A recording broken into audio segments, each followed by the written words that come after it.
Welcome to the 50th episode of Renegade Marketers Live, a show that promises to be long on marketing insights and short on overhyped buzzwords. We'll be drinking in the latest tactics and celebrating 50 shows with a bit of bubbly at the end. This show is being live streamed via our friends at Restream. And I went through that opening so fast you can't even see me. Okay. Hello.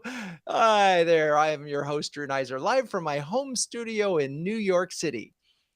One of the more nuanced challenges of being a CMO is that every quarter or so, you can find yourself presenting to a group of individuals known as the board or board of directors. The level of involvement of boards in general and individual board members in specific varies wildly.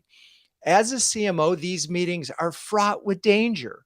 Often there is no one on these boards who has any marketing experience. Believe it or not, less than 20% of boards have representation from marketing.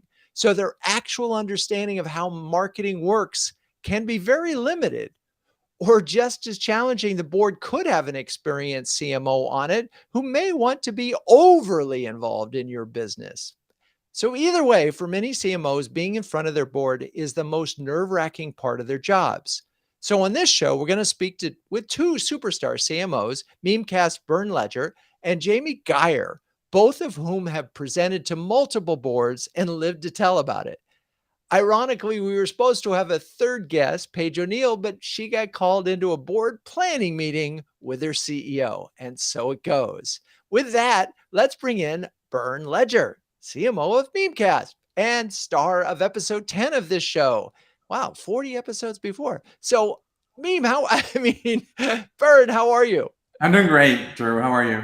I'm great. I think this is going to be one of those live shows where I just stumble along, but so we did a little digging into your LinkedIn profile and saw that you published two books in 1996 and 1998 to help German students interning or studying in America. Tell us a little bit about that.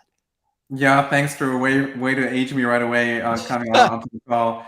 Yeah, so I'm originally from Germany. So when I was in Germany, I had lived in the US as a kid and came back for college. And after having gone through that whole application process, I felt like, wow, this is really hard. And I wanted to make it very easy for other German students not to go through the same pains that I went through. So I wrote about my experience, basically guidebooks, how to go through the application process. And I have to say, like, regardless of all the work I've done as a CMO in my entire career, like for me, like those emails that came back in from students saying, "Thank you, that your book was a blessing. Because of you, I was able to get into my dream university."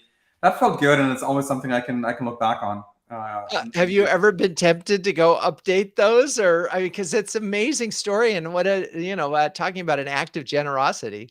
Yeah, actually, my initial idea was actually I was thinking about making that into a career. I was thinking I could create a whole company with that idea, but that quickly turned into, hey, let's go down the traditional path of creating a career that actually pays a little bit more money. So, but it was fulfilling, and I really enjoy helping people out. And I have two kids, one in college right now, one in high school as a senior. So at least I can help out a little bit in that regard and help them get into the dream school of their choosing. There you go. Well, that's amazing, and to have gotten two books out of the way that early in one's career. Okay, well, we're focused on boards, and let's just sort of set the stage in terms of your interactions with the boards at your current board.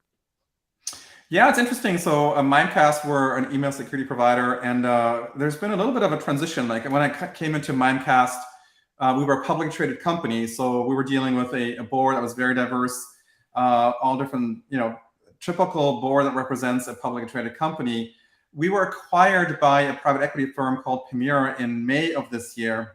So the board configuration has changed significantly. Now, the majority of the board is the seats are taken by Premier members. So it's been interesting, like looking at the two different dynamics of the two, but equally, they've both been very rewarding. I think the board members, regardless if it was the previous board as a publicly traded company or now the Premier board, have been very, very supportive and helpful in our journey. And I have to say, it's been a very pleasant experience overall. Well, let's talk about the differences for a second, because I think that's so interesting. And I want to, so a public board, in some sense, they actually, there's such a thing as board insurance. See, they have a certain, I don't know, is it fiduciary responsibility as a board member to make sure that the company, operates by certain standards, which I imagine is a little bit different from a PE firm where it's just grow, grow, grow to flip, flip, flip, right? It's a little bit there. The board may be coming at it differently. So I'm just curious, if you go back first and let's just start with, how did you approach the public board, and what were the kinds of things that you found sort of they were interested in and they resonated? Set the stage on the public part of this. Yeah, I think regardless if it's like the private or the public setting, I think the key is, and the interests are very much always the same, which is like, what are the business initiatives? What are the key strategic drivers that are relevant for the organization? And so I think the key as a marketer is like, how do you tie yourself to those core initiatives and how do you talk to that? I think you made a really good observation, which is a lot of the times the board members do not have a marketing background. I think that was very much the case in the earlier stage. And so I think you have to really be able to connect at the right level with the board, and you have to be able to talk their language, not your language. They're not in your day-to-day. They don't really understand your day-to-day. So you have to be able to up-level your conversation to a degree where it resonates and they can relate to that much more easily. And that's been the case. I think now in the private equity firm, there is obviously a lot more detailed knowledge of an organization and how an organization runs. So they do care, not that they care more about operational metrics, I think they all do, but they're able to relate much more closely to your world, and they have much more pointed questions maybe than the previous board did. And so I'm going to go back to the public board, and because I and we'll get there. So I'm imagining a situation where you have former people who ran companies. You had they're like legal or accountants or business leaders, right? That's what a board structure is, and they're interested in revenue growth, right? And we know as marketers, the holy grail is to be able to tie marketing spend to revenue, but it's a lot harder. I mean, we've been looking in CMO Huddles for predictive engines and that kind of thing. And I got to say, there's a handful of huddlers who have a really true predictive engine, right? Where they can spend $1 and get 5x out. So how do you say, well, we're spending money and is it just, you sort of, what are the euphemisms that you use or the language that you use that get them close to get to, here's what marketing means in terms of revenue? Yeah, I think kind of what I mentioned earlier, you have to tie it back to the company outcomes and the goal. So if there's a certain expectation around the overall growth projections for the company, ideally you want to be able to tie your activities to that. So in our case, it might be our pipeline targets. It might be, and we've talked about in the past through about brand building. There is an element around brand building as well, and how ultimately that is the umbrella and the air cover for what ultimately will turn into revenue downstream. So if you're able to bring your metrics up to a top level that relates to the overall growth metrics of an organization, that's the language I think that resonates, that is much more easily understood. Well, and I'm going to just call out brand building as an example of one of those where you could get eye rolling. And so how do you make brand building sort of relevant to a board? I mean, did you have any success with where you're talking about, Mimecast as in, we're here, we need to be here, and we're measuring brand this way, or what, frame it for us so that in someone who's about to go to talk to a board and they know that brand is a problem, how do they express it in a way that the board will understand? Yeah, and this is at Mimecast and also in past companies. I actually had one board member. It's funny enough, I was making a business case for investing more in our brand building efforts with our CFO, and it so happened I was in the board meeting. We were talking about brand building, and one of our board members who was a CEO of a company at the time basically said, "Wow, you really need to invest more in your brand efforts. That might cost significant amount of money for you to do that, but it was basically making a business case for me that I could take back to management to say, like, well, you heard it from the board. They strongly believe that we have to make a stronger investment in brand building. So that was kind of almost a nice little layup T-ball, so to speak, for me to go back to the management team and say, like, well, you heard it from the board, so it sounds like that's something we should take. Yeah, well, that's like an ideal scenario, right? Where the board is saying you're underinvesting, and I just can't imagine that happens every time. But that's so that is an outcome that I would describe as a really good outcome. Are there any other sort of what we'll call a best outcome where you've met with the board and something really good came out of it? And I'm just, Yeah, I think one of the questions as a management team you should discuss beforehand: what is the goal of the board meeting? What are you trying to accomplish? Is it an update? Is it something that you're actually looking for feedback on? So part of that is going in with a mindset of, like, am I informing? Am I educating? Am I trying to learn? Am I trying to network? Am I trying to obtain connections that I might not be able to obtain myself? And a lot of the board members are very, very well connected in their organizations and throughout their network. So good outcomes for me have been being able to ask specific questions around, do you know somebody in this domain? Or what do you think about this? Could you connect me with somebody in your organization around this? Do you know anybody who could help me with this topic? So those have always been really, really good outcomes.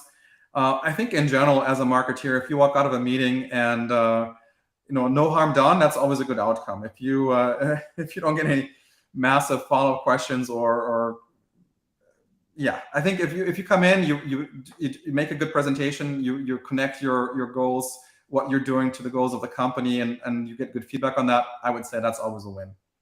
I'm going to share a story that came up in a huddle with one of our CMOs, and they tell the story. It was the first board meeting that they went to where they presented all these wonderful marketing metrics, and they were just great. Everything is up versus last year and versus goal. And so one of the board members says, so you're hitting all your marketing metrics, but sales isn't hitting its numbers. So is sales screwing up? And yeah, that would be a tough one. That's actually a really good point. You also want to make sure you're really, really well aligned with the rest of the team and the entire team that's presenting.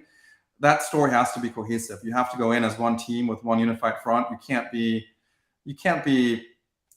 speaking out of turn, or you can't be like not complimenting each other in regards to the story that you're trying to convey. And I would also say, like, it's not always about presenting everything in rosy terms. Very often what I think the boards are looking for is reflection. They're looking for what's working well, what's not working well, and what's your plan to address the issues that you might have surfaced. They're looking for thoughtfulness. They're looking for resolutions and for plans. I think that's the most important thing that I've observed, and I think that goes back also even engaging internally with your own management team. It's not always about making everything look good. It's about making sure that issues you identify are being thoughtfully addressed and thoughtfully planned for. That's been a key lesson in my career. Have you witnessed a board meeting disaster or heard of one that you can share? I can. I wasn't in this board meeting myself. I was in one of my previous companies. So board meeting, usually the night before the board meeting, the board has dinner with the leadership team.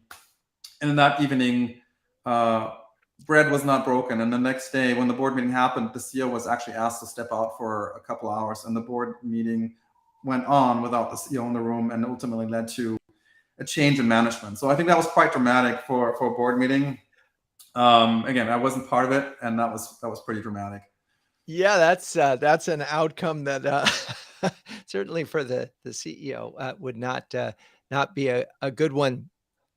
One of the things that came up in a huddle the other day, which I thought was so good, was the framework that the board is there for the most part to be helpful. And even if they're not marketers, their goal is to be helpful. So you always want to go to a board meeting with an ask. And I thought that was really interesting advice. And I'm curious, and you mentioned a couple of asks about connections and things. Has there ever been an ask that you've done that worked out really well that you've had, or can you follow up on it? The Yeah, types I of think there are specific items around, like, for example, if you have specific areas you want to learn more about, for example, product-led growth, or it might be um, a better understanding of, like, some of the tech stack. So it could be different topics you have interest in that I've asked for support or for help. It might be go-to-market strategies on expansions into new countries where some of the board members had relationships in the past, or they in their own companies they've gone through expansion plans like that. So those are areas where I've had asked and had quite helpful responses in getting support from the board and helping out. What I've also done is I've asked for, like, specific follow-up meetings with individual board members, and what I've found in my career is that my CEOs have encouraged that as well. So that's been quite helpful, just having one-on-one time as a follow-up to, like, discussions that happen in the board meeting, where you said, like, I'd love to explore a little bit further. We might not have time right now in the board meeting, but would you have time to spend, like, another half hour with me on a certain topic? Point that I made earlier around the brand building, the board member who was a strong advocate around brand building, I had asked him, would you mind speaking with me for half an hour about what you did in your organization around brand building? And he said, I'd be happy to. And he's an extremely busy person. He was a CEO of a publicly traded company. And he took the time and he basically talked to me exactly on who they used, which company they had used, and how they went about it, and how that had helped his company to make a major advancements on their brand building efforts. And that led to ultimately me engaging with the same organization that he had used. And that was a beginning for a brand journey that we undertook in one of the companies that I had worked for. So that was quite helpful. That was one of the asks that I remember most dearly that led to a really positive outcome. No, and that's a great story, and we're going to keep going because Jamie's having some technical sign-in challenges, and and I love that story, particularly since the individual brought up brand and so demonstrated an expertise. And I'm thinking as a strategy, if there is a CMO on the board, a former CMO on the board. And by the way, for you CMOs listening to this, the biggest complaint about CMOs when they join the board is they think they're still the CMO of the company they're the board of. And so they get into the weeds, they get all up in the business of the CMO, and that's not what they're there for. However, I was thinking that based on what you just said, if the CMO says to that board member, not they could do it for any of them, but specifically, hey, I'd love to sit down with you and just talk about, your approach to marketing, so that that person can lay out the way they think, right? Their framework, their mindset, their success stories. Because just as you did in that case of taking that half an hour, you now know, okay, this is what they're familiar with. This is how they approach this. If I want to solve this problem and get board approval and I take this path, I've got one vote for sure. Right. I mean, it's just smart. It's just You're good absolutely sales. right. And I think in general, the mindset you should have going into board meetings, the board members are there to help and to support you. They're not there to grill you. They're really there to help you and to support you. So they love to share their experience. They love to help and provide feedback and input. And if you are willing to open yourself up and be a little bit vulnerable and tap into that, I think the rewards can be quite substantive. So I would encourage you, certainly, again, within reason. Like, you also want to make sure, like, whatever you're doing as you're discussing with the board, you've kind of vetted with your CEO and that you're aligned with the overall story. But if you have a CEO who's open to that and who's supportive, and you have certain topics that you want to go deeper, again, that can be a double-edged sword. You certainly don't want to open up Pandora's box, and you don't want to, like, air all the dirty laundry. But if there's certain areas you're looking for feedback on and for help on, and you're willing to tap into that, I've seen throughout my career, the board members have always been more than willing to help out and lend a hand and make those connections or provide the input or the feedback. So interesting. And I agree wholeheartedly that as a board member, I mean, I've been on a board of a nonprofit for a long time, and the board is there to be helpful. They really want to do, but I hadn't thought about getting the CEO's approval before you reached out, and so that's important because I can imagine in some cases the CEO may not want you to have those relationships for whatever reason. Not necessarily, it could just be their own paranoia about the board. So my camera is off. Is that right? I don't see you right now. Okay, well, let's figure out what's going on here. All right, this is the show of technical challenges. I don't know why it's off. But here we go. All right, we're You're back. back. Well, that's good. That's a lot of burn time. This is the burn show. Okay, so I don't think we're ready yet for Jamie. This is the live show, unless Laura, Melissa, you tell me so. Oh, Jamie's here. All right. Bernd, you got a break? We're going to bring on Jamie Gier. Pardon me. Jamie Gier was the CMO of Ceros, star of episodes 22 and 40 of this show. One of my favorite posts of yours. Hi, Jamie, by the way. Nice to see you. Okay. Doing a tech check. We're a little bit, you're double sounding. So you've got two sound sources right now. Is that good? Perfect. Excellent. All right. We have the technology. Okay. So that's solved. One of my favorite posts of yours on LinkedIn is a reflection on running track with a photo of you as a child wearing red running shoes, which you compared to red ruby slippers. Talk a little bit about the lessons you thought about for our listeners and viewers. Sure. So first, I grew up with a father who was a coach. He was a football coach. He was a track coach. We were running track since the age of 5. And last spring, my son took up track as well as part of conditioning for football. And as I was in the stands watching the runners, it occurred to me that even those who were coming in 5th, 6th place, their teammates were cheering them on. They were at the finish line and they were high-fiving each other. There's just this high degree of encouragement. And it wasn't so much about which place they would come into. It really was around, were they setting new personal records? And so placement was irrelevant. They were trying to beat their own personal records for track. But it was very touching to see not just their teammates, but their competitors cheering them on for that reason. And I remember when I was running track at 5, 6, 7, I wasn't the fastest runner at all. But I felt that I was setting records for myself, but it contributed to the team. Love it. Love it.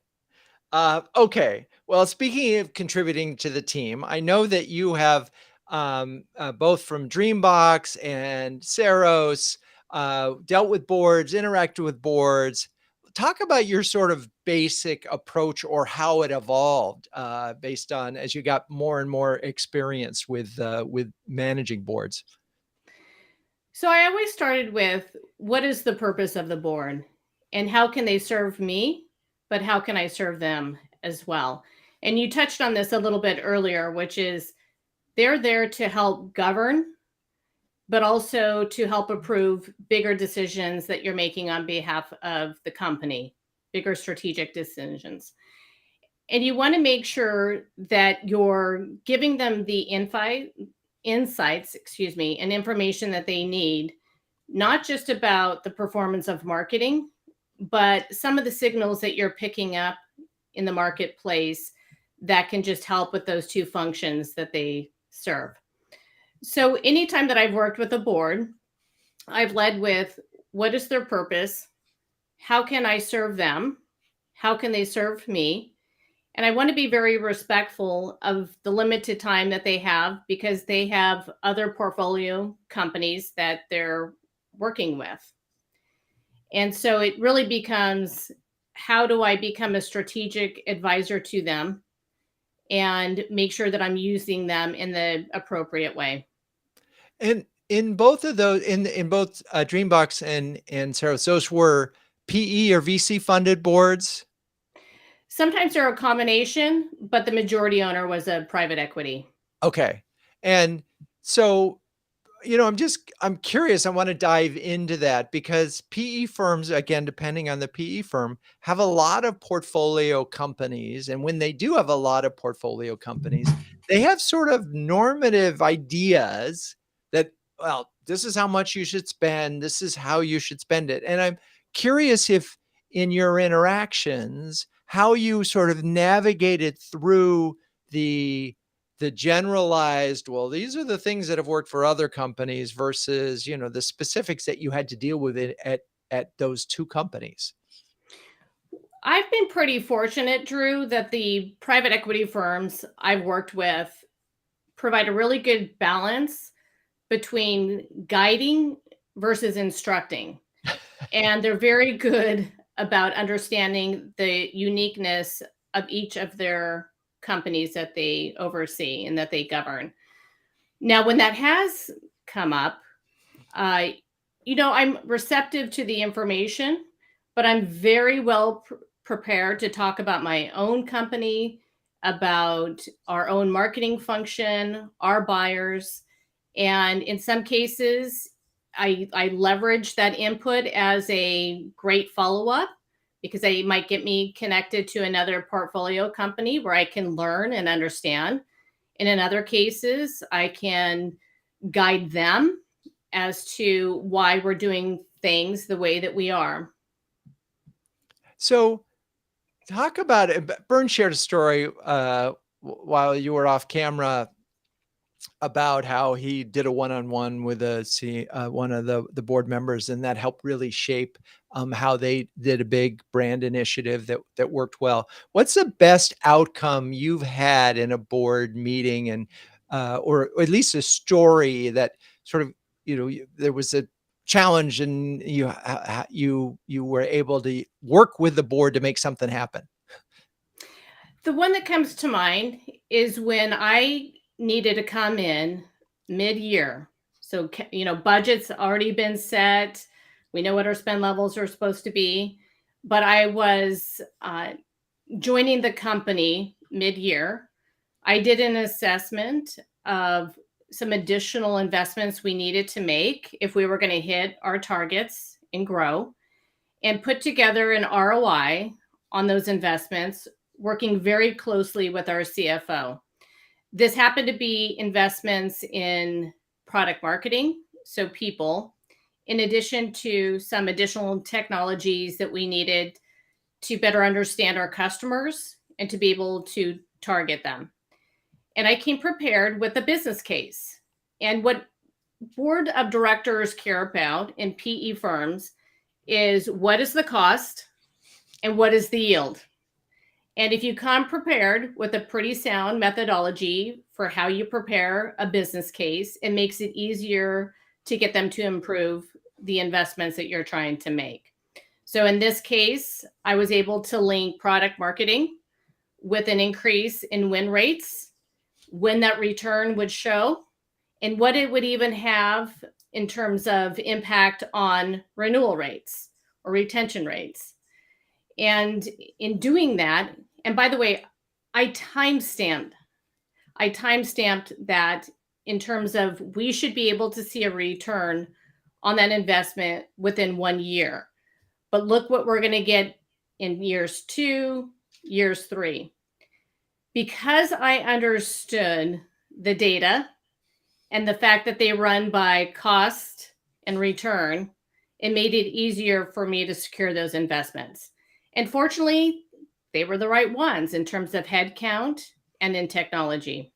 And I'm curious because I mentioned this to Bernd, the sort of the holy grail of this whole universe of marketing is being able to go to a board and say, we're going to spend X on marketing all in, and we're going to get 5X in revenue all out, right? And that's sort of this magic number. And if you could talk in those terms, but something like a product marketing, which is the technology, and people, which are, how were you able to craft that, like actually show data? And when you, if there wasn't a product marketing function, I mean, and what formulas, where did these formulas come from? You know what? I worked with the CFO to come up with one because one did not exist. Okay.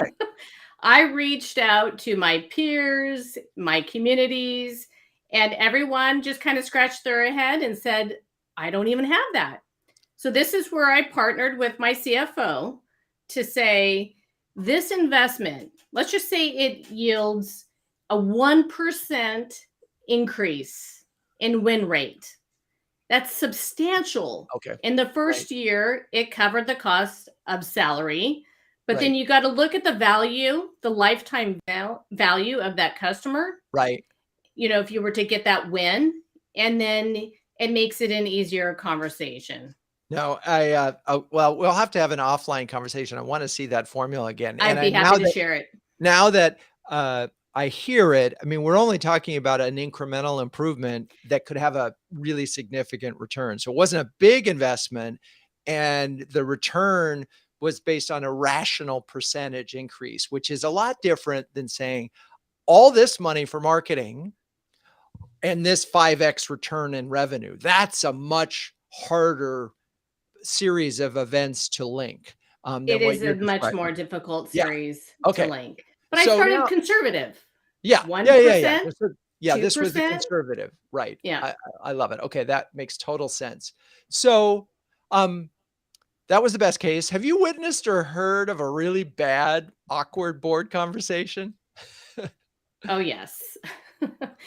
And this gets back to how you prepare for the board meeting in the first place. And I apologize. There's a little bit of sound on my headset. So what I do, Drew, is I make sure that ahead of the board meeting, I understand what the company narrative is. And that is largely led by the CFO or the COO. And I plug into it. But I also make sure, as I'm pulling data for my own function, I'm working with every client-facing team, from the CRO to the client success officer. Maybe it's owned by the same person. And I make sure that our data and our story is aligned, because these board of directors are very well equipped to look at data on page 5 and understand the data on page 62. So if they're not aligned, if they're not synced, and you have discrepancies, it's a very awkward, embarrassing conversation to have. So it's all about preparation and making sure that you have, a good alignment with all of the executives and the data that they're pulling. So what I'm inferring here, reading into this, is there was a moment that you heard of or witnessed where the data didn't align. And exactly. And that created a moment of, because in some sense, that's a gotcha moment. And there are some people who are there to get you.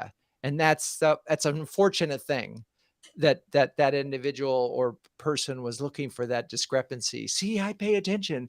And that's, that's probably someone with a very detailed finance background who found that. And that's unfortunate, because I hate stories like that, because they may have missed the big picture.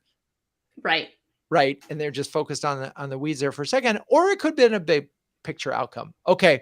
And so I guess, lastly, on this subject for you, at least in the short term, before we get back, has there been a circumstance where a board member was really helpful to you?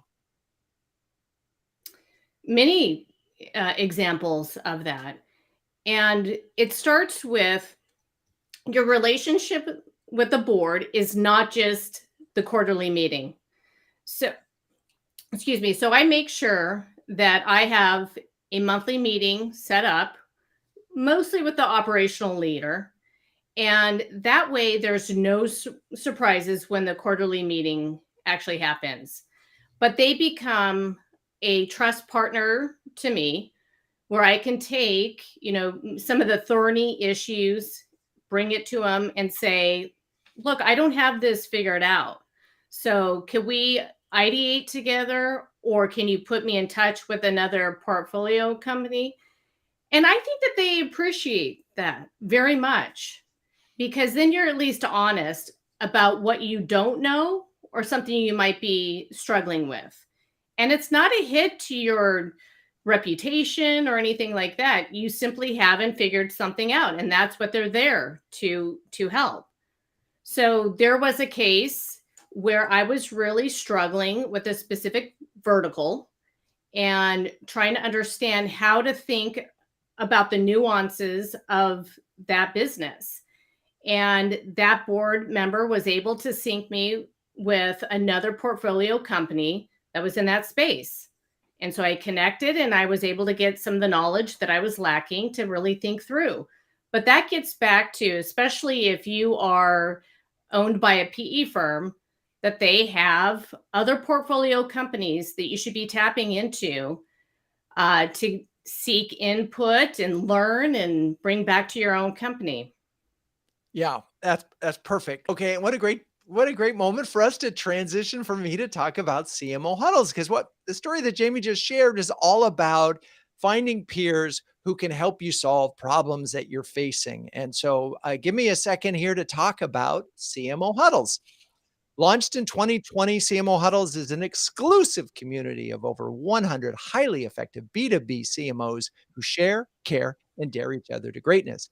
Everything about CMO Huddles is designed to be a force multiplier, helping you to make faster, better, and more informed decisions. Where one inspiring an hour a month delivers 10 hours of perspiration saved, or maybe gets you a better experience with your board. Now, since no CMO can outwork their job, CMO Huddles is here to help you outsmart it. So, Bernd, Jamie, I'm wondering if there's a specific example, because I love the example that Jamie, you just shared about how this board member connected you with another CMO who had solved a problem. But I'm wondering if you can, off the top of your head, remember a circumstance within Huddles where you were able to solve a problem in a special way. Jamie. Okay. I don't know if there was a specific problem as much as it helped me think about something differently. And there's been a number of people within CMO huddles that I've been able to just dial up and say, hey, it sounds like you're really good in this one area, or you are looking at a particular technology that I'm interested in, or maybe you went through a recent implementation. Can you share with me in a private setting the good, the bad, the ugly on that? And a lot of people within CMO huddles is on my speed dial. And that's a very nice thing to have. And everyone is really responsive. They want to help. And we know that we haven't figured everything out as CMOs. And so when you are surrounded by a group of people that maybe have, and you can call them up, even on a short notice, they're there to help and assist. I love it. I love it. Well, thank you for that. Yeah. And one of the things that we do in Huddles is we do connect one-on-ones based on a problem that you might have that we know a CMO in the community has solved. Bernd, I wonder, not to force the issue, but anything you want to share? Happy to share. I think kind of to Jamie's point, if it's the board is one asset that you can tap into for like networking, and they can put you in touch with a portfolio. For me, CMO Huddles has been vastly helpful in regards to, we all share the same challenges, the environment, the economy.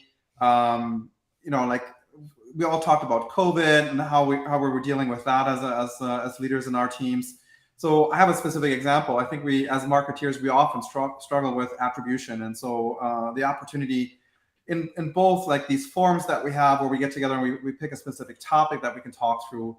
But to Jamie's point, also having the opportunity to talk one-on-one with peers who are experts in those areas. And I've had multiple calls with other CMOs around attribution and how they do it and how they measure. And we've talked about lead scoring as another key topic that I was very interested in. And there's just so much expertise in this group that you can tap into. And vice versa. I think it's also about giving back and like sharing your experience when other people have questions that you might have expertise in. So it's this give and take. It's a really good collaborative group that allows us really to Jamie's point, be smarter, to share best practices, and to come up better in a safe environment where you can ask these questions here in this environment versus like sometimes you don't want to go to your CEO. You don't want to go to people within your own company. Yes, we're all vulnerable. We can accept that we don't know everything, but you also want to pick an environment where it's a little bit safer to ask these questions. Yeah, that circle of trust is just so important. Well, thank you both for that. If you're a B2B CMO who can share, care, and dare with the best of them, be sure to check out cmohuddles.com. Okay, so let's get back to the topic at hand. Um, we talked around this, but talk about how you craft the narrative to show the strategic nature of marketing. Because so much, and this is the perception of marketing among non-marketers, is often very fluffy.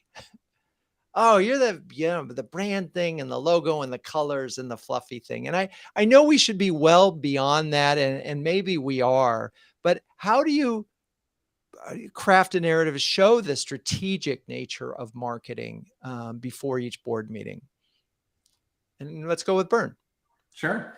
Well, in my domain, so as part of the portfolio that I own, I have a group that is called Market Strategy. So we're very much involved in looking at new market openings, segmentation. So for me, it's very much like kind of what we talked about earlier, tying it back to the company goals and not making it just about one topic that might be pertinent to me, but like tying it back to the organization. So it might be, we're looking at new markets, we're looking at segments, we're looking at certain strategic initiatives we're looking for help and feedback on. So being part of that conversation and making sure that I'm very much involved in that process internally, but then also making sure that I contribute to that conversation at the board level kind of changes the dynamic, and not being seen as the logo person or the brand person, and making sure like you're actually being seen for that real contribution that you can make to the organization. Yeah, you're the business person who happens to do marketing, not the marketing person who is accidentally on the board. Got it. Okay. And Jamie, any thoughts on that?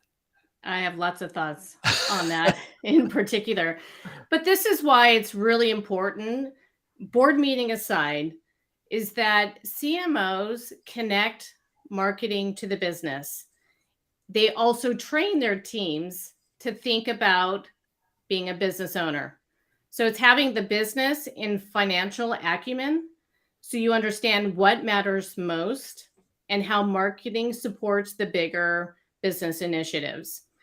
The other thing is we amass a lot of information from the work that we do. There's a lot of intent signals out there that are actually leading indicators about what's going on in the marketplace. And so not only do we need to infuse that in the narrative, but we need to be prepared to talk about what are the future trends that we're seeing. Because a lot of the times the meetings just focus on the lagging indicators. We're looking at performance based on a moment in time. But because of the information that we're collecting on our buyers and the signals that we're seeing, there's a gold mine of information in that we can extract the intelligence, show leading indicators so that we can have a future perspective and avoid having to course correct too much. And that way we're becoming a strategic input mechanism into the conversation instead of just reporting out the metrics from marketing. But it really does begin with connecting what we do to the business, training your teams to think that way too. Because by the way, they're very good at extracting intelligence. And so we need to be able to take that and pull it into the narrative as well.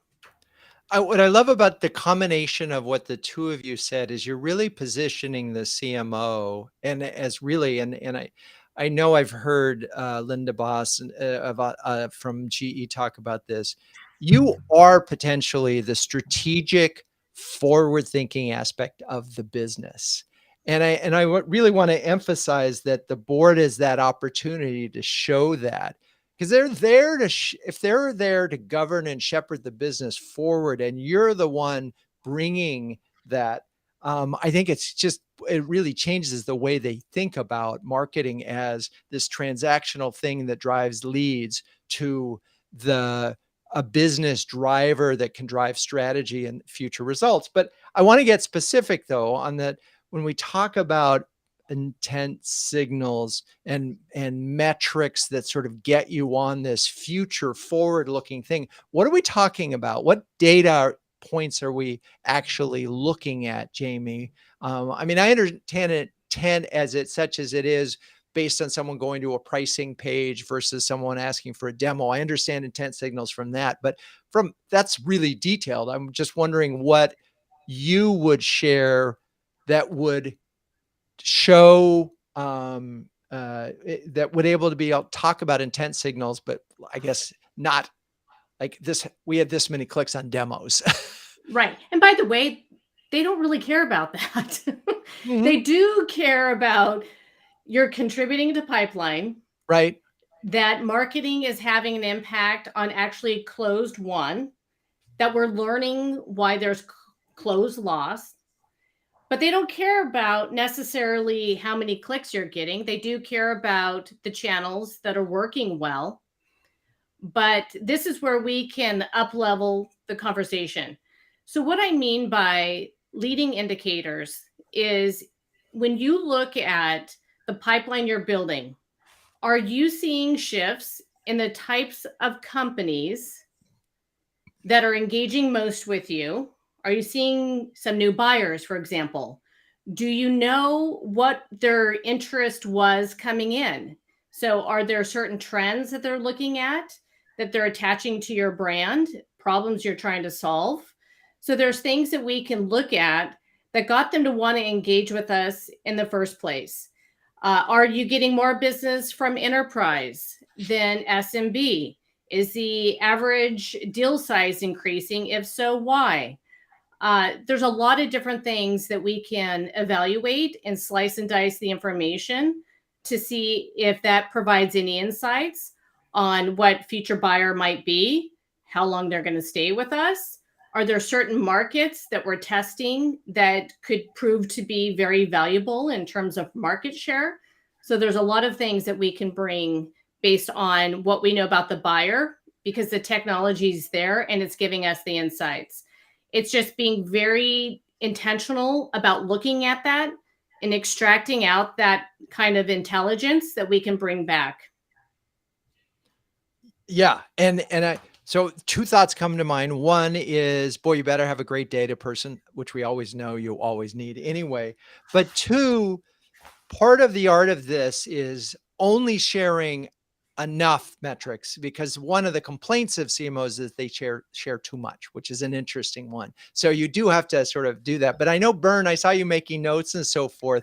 You wanted to weigh in here, so go for it. I couldn't agree more with Jamie. I think that the key is what the board cares most about is predictability, right? And so I think the opportunity that we have is we have those early insights and those intent signals that we can deliver to provide that predictability. It might be that you've built out an entire model around how much pipeline do you have to deliver in the next year or two. And those are early indicators that will provide signals on the success of the company moving forward.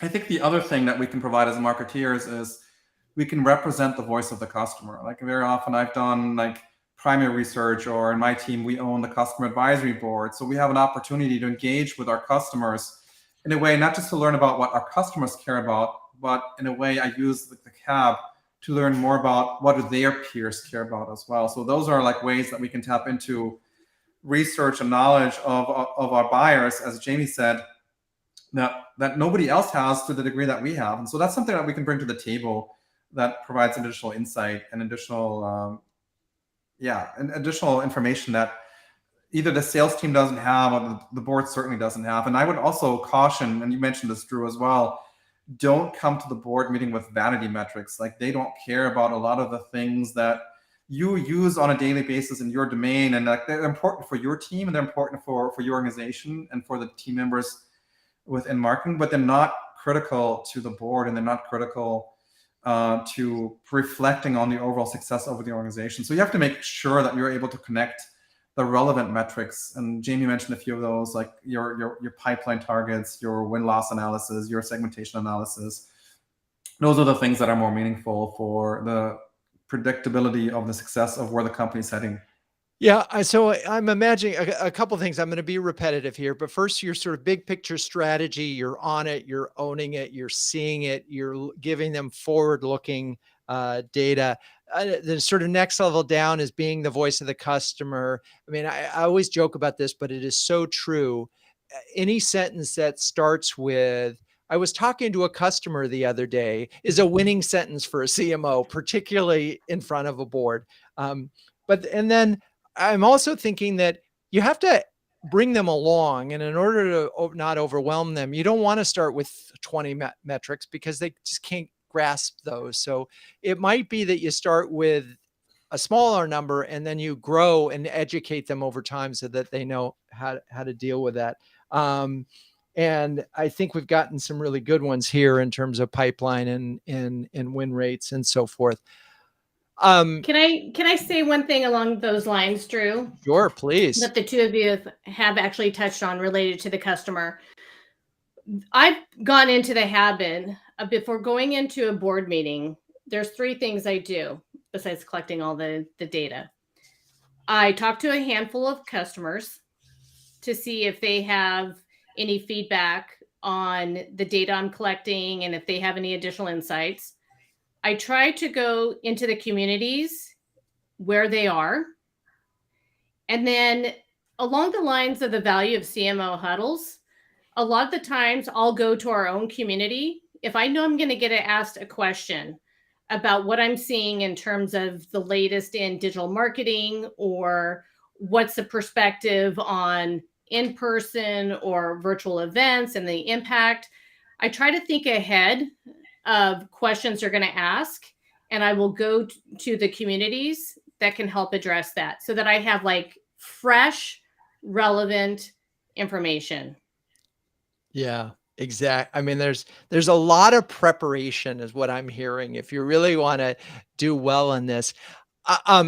This is the point in time when I normally would ask what Ben Franklin would say, but I'm just going to skip that on this show today. Believe it or not, producer, sorry, we're just going to move on down there. And because I want to address something so we're recording this at a moment where more than half the huddlers are looking at budget cuts in 2023, probably more than half now. And it keeps getting, and I'm wondering, and yet the business goals haven't necessarily changed.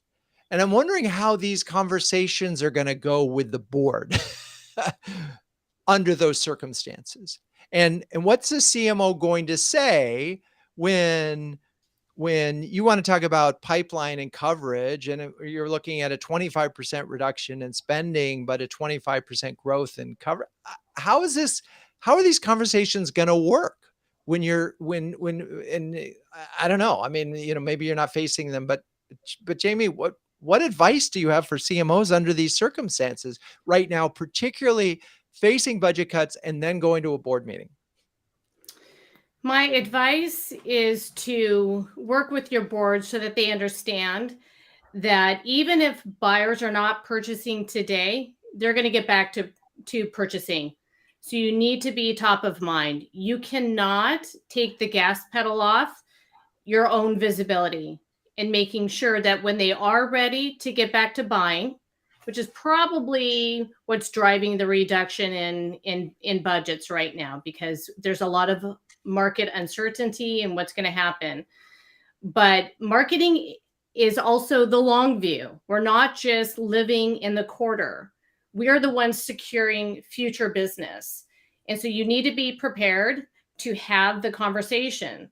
This is why it's important that when you're building the relationship with the board, you're providing the leading indicators for what the future trends are, because it's going to make it easier for you to make a business case as to why you should not deprioritize marketing and make the cuts to the very thing that's going to secure your future growth. So I'm going to throw this. I hear you, but I'm also imagining that the CFO and the CEO have agreed that they have to cut the budget because they're seeing softening in deal flow, right? And so they're not going to want you to go to the board and undermine them, because we've already talked about alignment.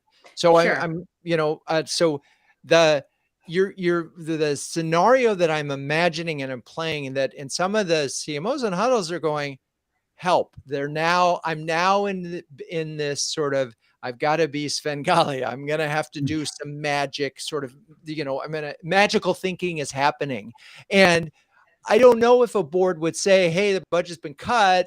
How are you going to hit your numbers? And you're going to say, I don't even know either. I mean, what, Jamie, go ahead. Yeah, well, okay, just like I said earlier, when you go to secure investments and you do the cost and the yield, then you need to be prepared to do the opposite. If Yeah. you cut, what is the impact going to be? And as CMOs, we should be ready to talk about that because Yep. we know we have the data that tells us, because it's that prescriptive, that if we cut in this area, this is what it's going to do to pipeline. This is what it might do to customer service. It might have an impact on innovation. And everyone needs to agree that that's okay, that the business can actually absorb some of those losses because we're going to cut. So you just have to be prepared. Yeah, Drew, I would add, I think in these times, there's certainly a shift in many organizations that is happening, where maybe the emphasis isn't as much on the growth, it's much more on the profitability. So I think it's on us as marketeers as well to do our part. And I think part of that is to demonstrate that we have a good understanding of the operational efficiency of our own organizations as well as everybody else's. And so what that means is that we have to be at the top of our game with our telemetry to say, like, here are the things that are working really well. I want to double down on these areas, and here's some areas that are not working as well that I might cut back on. So, and most likely you're not going to go to a board meeting with not being aligned with your CFO or your CEO. Those conversations already happened beforehand. So Yep. the business case you have to make is within your own team before you go to the board meeting, to say, like, look, here's what I'm seeing. Here's what I'm seeing in my environment. We're being asked to contribute X amount of pipeline. Here's what's working well. Here's what's not working well. And then that is a trade-off conversation with other sources of pipeline or other sources of growth or other sources of success. And I think that's the conversation you have to be ready to have with all the telemetry at your own disposal. So to your point, I think it's really critical that you're at the top of your game in understanding how is your business doing, how much you're contributing to the business, and where is that coming from, and where is it working well, and where is it not working well. And what we're seeing in this unfolding economic challenge, or the horizon, is that the long-term spending, the things that you were talking about, Jamie, where we're going to be talking about top of mind awareness and lead flow on top of the funnel, are going to be sacrificed for short-term maintaining, target numbers. And so I just wonder, as we sort of wrap things up, I mean, if your hand is going to be forced, right? You're going to have to make some compromise. And the question is, how honest can you be with the board in that? Because in theory, you know what pipeline you can contribute based on what you've been doing. So, how honest are you saying, well, this probably won't hurt for 6 months or 12 months, but it'll probably impact it in 18? I think you need to be transparent. You can't just always paint the rosy picture of what you're doing. You have to bring those thorny issues to the table. But this is a moment where CMOs can really demonstrate that they're not only looking at their functional area, they have to be a business owner. That's got to be their mindset. And they have to be prepared to make some of the trade-offs. And to Bernd's point, this means having an understanding of the operations of the business and being forthcoming that, yeah, we could cut here. This is the impact. So let's readjust if everyone's comfortable, and being very transparent about that. But I encourage our CMO community to take their marketing hat off, put on their business hat, and they're going to have to make some painful decisions. It's the hard thing about hard things. Exactly. Drew, Well, one additional comment there real quick is, like, I think as we're recalibrating around the success metrics, is also recalibrating what is good and what does success look like, so that we're tied again. Like, if we need to recalibrate and we need to adjust our budgets or investments, well, great. Like, what are we adjusting to, and what are the outcomes we're trying to drive? So if there's an adjustment overall of those metrics, as long as we're still aligned as an organization and as long as we're tied to that, that could be fine. We just need to make sure that if the goals are the same, but the investments are different and the expectation set is just do more with less, then that needs to be a conversation as well. So I think it's just about realigning expectations and outcomes. Yeah, and I think that's the important thing is and there is going to be some where you can do some squeezing, where you probably can take 20% and maybe still hit your numbers.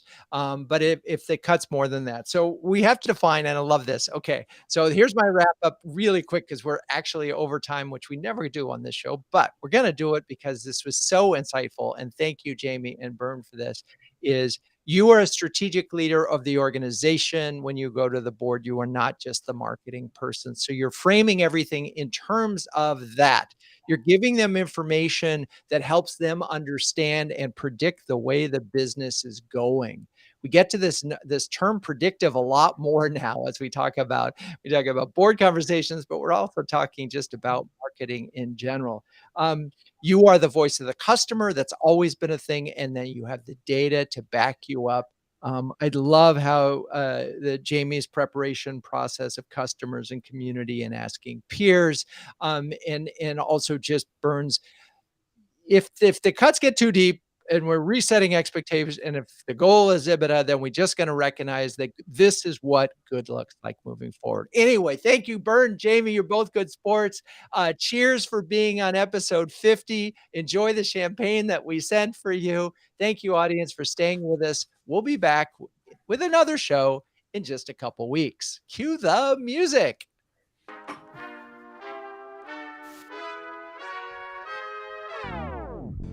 Renegade Marketers Live is produced by Melissa Caffrey. Our intern is Laura Parkin. Our botanical expert is Nicole Hernandez. For show notes, past episodes, and the latest on my book, Renegade Marketing, 12 Steps to Building Unbeatable B2B Brands, please visit renegade.com.